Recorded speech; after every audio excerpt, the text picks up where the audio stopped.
Hello, welcome to this video. I will explain how to solve brute force vulnerability available in DVWA application. So DVWA is one of the vulnerable application having multiple vulnerability category. So in this video, I will cover how to solve brute force category and security level for this challenge is low.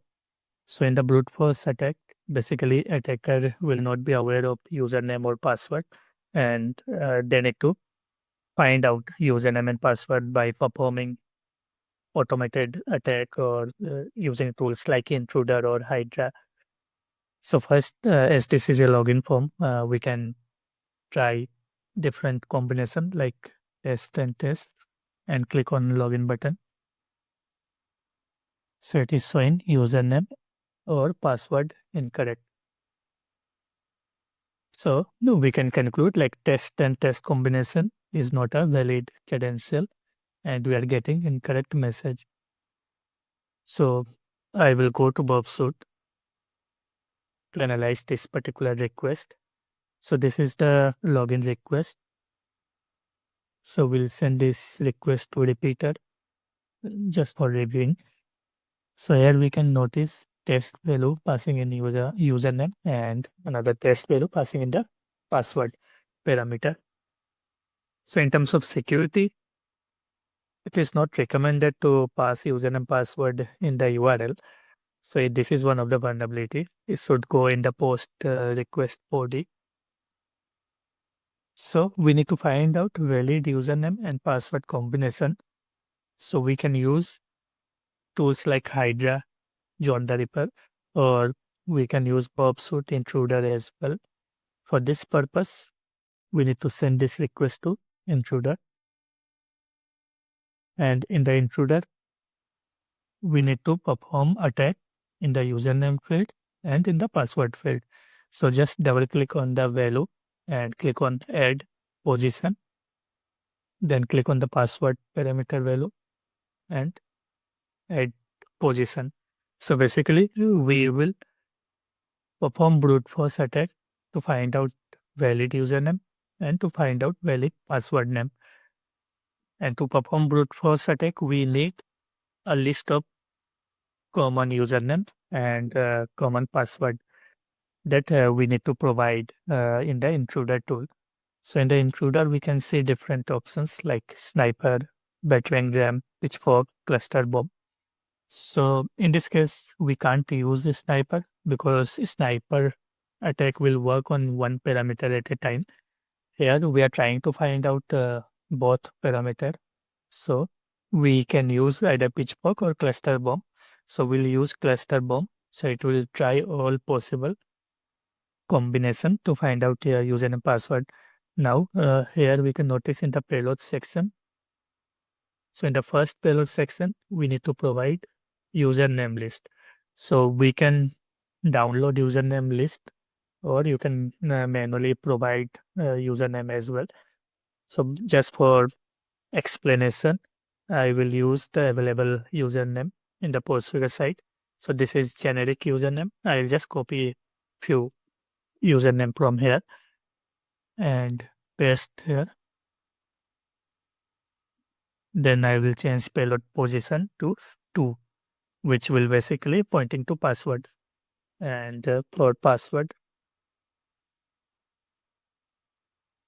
I will go to again Postgres site to get the commonly used password value. So these are the commonly used password. So in the Burp Suite, just click on paste button. So I'll be trying brute force attack for this username password combination. So intruder will use the given username and password to find out valid set of credential. And if we notice the payload count is 9, however request count will be 72 because each password will be used with each username. So this count is more. In the real application, this testing approach may not work because in current application there used to be a strict password length validation, like it used to be more than 8 character or 12 characters, should have small letter, capital letter, special character. So this kind of attack will not work in the normal application. So let's go to Burp Suite and click on Start Attack button. So as this is community edition, this intruder will take time.